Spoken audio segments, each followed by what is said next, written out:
Je n'ai aucun intérêt pour les jeux de party en général dans ma vie. Pas parce que j'aime pas ça faire le party, mais c'est juste que j'ai tout le temps l'impression de jouer à la même chose. Hein? C'est tout le temps un jeu de faut que tu devines qu'est-ce que j'essaie de te faire deviner. Hein? Ou encore un trip de charade, puis que la personne qui répond le plus vite la réponse, ben elle a plein de points. Hein?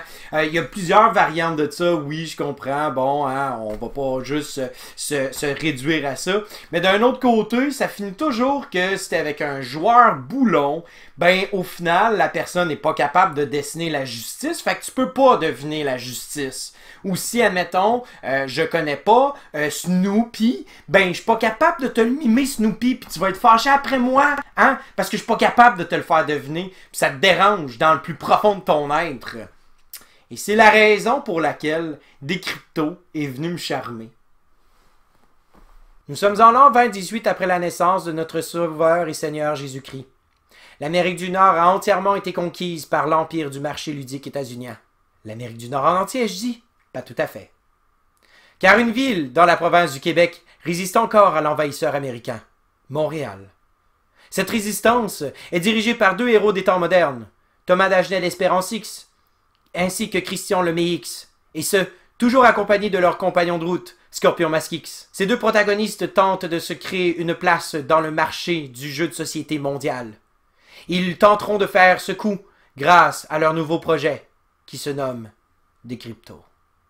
Décrypto. Décrypto. Mesdames et messieurs, préparez vos lunettes 3D de vos joyeux festins de McDonald's des années 80 parce qu'on s'en va dans Décrypto. Et Décrypto, en fait, c'est un jeu où est-ce que l'on va décrypter un code que l'autre équipe nous donnera. Et c'est très simple, en fait, les deux équipes vont recevoir un plateau comme ceci. Et chacune des cartes, en fait, on ne connaît pas le mot jusqu'à temps qu'on le place dans cette lunette 3D-là. Et là, à ta boy, on a le mot assassin. Qu'est-ce qui va se passer en fait, c'est que à chaque round, on va avoir un encrypteur. Cette personne-là va piger une carte secrètement et cette carte-là aura un code. 4, 2, 1. Le code représente les mots que le joueur devra faire deviner à son équipe. Et comment est-ce qu'on donne un indice? On donne un indice avec 3 mots. Le premier mot que l'on va dire va être relié au mot numéro 4. Le deuxième au mot numéro 2 et finalement le troisième au mot numéro 1. Une fois que c'est fait, les deux équipes en fait vont regarder leurs feuilles. Et sur les feuilles, en fait, on va avoir accumulé tous les indices reliés au mot numéro 1, au numéro 2, au numéro 3, au numéro 4. Et donc, on va regarder. Par exemple, si je donnais, moi, je sais pas, couteau pour le numéro 1. Mais là, à un moment donné, l'équipe, pendant les autres tours précédents, a donné voleur, a donné tueur, a donné crime. Et donc, logiquement, moi, ce que je vais faire, c'est que, étant donné que couteau est très proche de ce groupe de mots-là, je vais probablement associer le mot couteau au mot numéro 1. Et c'est ça qui rend le jeu hyper intéressant. J'ai pas besoin, en fait, de découvrir c'est quoi le mot adverse. J'ai simplement besoin de découvrir le groupe de mots qui englobe le chiffre. Donc, par exemple, numéro 1, je le sais que ça a rapport avec quelque chose en lien avec le meurtre, quelque chose qu'on tue, quelque chose qui est mal. Donc, chaque fois que quelqu'un va donner un indice dans ce style-là, je vais toujours le relier au mot numéro 1.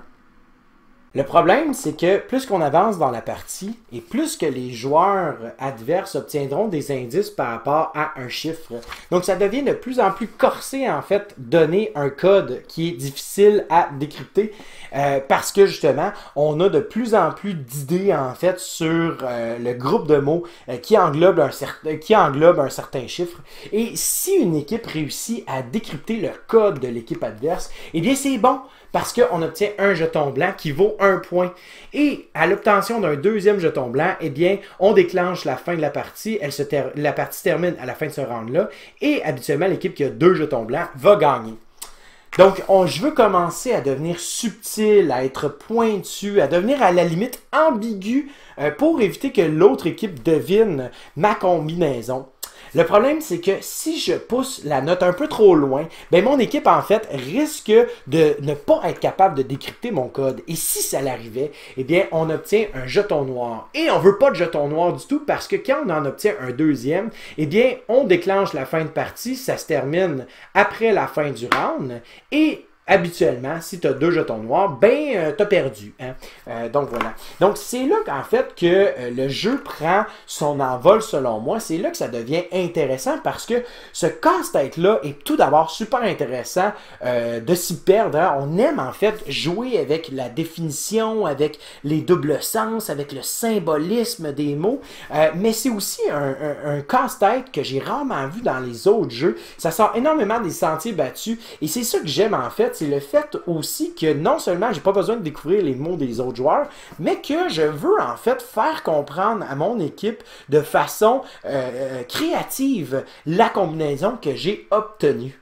Au final, Decrypto, c'est un jeu très stratégique avec des airs de jeu de party. Parce que c'est un jeu qui est très accessible. Les gens qui jouent pas vraiment à des jeux de société n'auront pas de difficulté à comprendre le Decrypto une fois qu'ils ont commencé à jouer.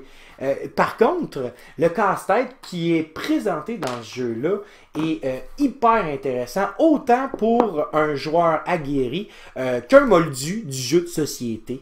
Et c'est ça, en fait, qui est super le fun, c'est de dire aux gens, ben regarde, le jeu de société moderne, c'est aussi ça. Hein? C'est des jeux qui vont te stimuler intellectuellement, où est-ce qu'on va communier ensemble par rapport à un jeu autour d'une table. Hein? Faut tout le temps être alerte à ce que les autres vont dire, à ce que les autres vont faire.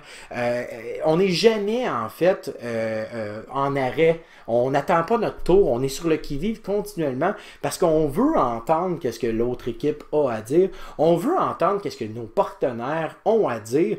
Et c'est là aussi que le jeu nous donne une tape sur l'épaule puis qui nous dit « T'es donc bien intelligent. Hein? T'es donc bien intelligent d'avoir trouvé le code de l'autre équipe. T'es donc bien intelligent d'avoir trouvé ces indices-là pour créer ton code. » Puis à un moment donné, tu te rends compte que c'est pas du tout intelligent parce que l'autre équipe l'a découvert de façon super spontanée. Puis c'est comme, ben, c'était facile. Puis là, t'es comme, ah! Voyons donc, comment ça vous avez découvert ça? Puis d'un autre côté, tu penses que ça va être simple pour ton équipe à certains moments, puis finalement, ça l'est pas du tout, puis ils n'ont jamais vu ce que tu essayais de leur dire de façon subtile puis ambiguë, puis tu es comme, ben voyons donc, il me semble que c'était simple. Puis c'est super le fun, ce genre de situation-là. Je l'exagère énormément, là, mais au final, ça crée énormément de fou rire. On veut paraître intelligent, puis on pense qu'on l'est, puis finalement, on l'est pas du tout. On rit, on a du plaisir. Puis, c'est aussi ça, c'est la raison pour laquelle ça a des allures de jeu de party, parce que c'est un jeu qui crée énormément d'interactions positives entre les joueurs, puis entre les personnes qui y jouent. Et c'est une belle communion, au final, des cryptos.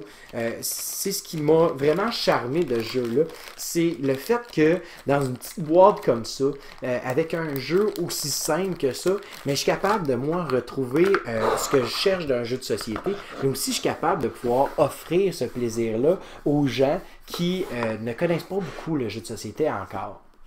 Donc c'était Vincent. Et j'espère que tu vas donner un essai à ce jeu-là. Et entre-temps, moi je te souhaite à toi et tes amis un bon jouage. Communier avec les autres. Aie du plaisir. C'est ça, bravo! Bravo, Winnie! Oh, oui! Oh oui, bravo! Bravo! Oh.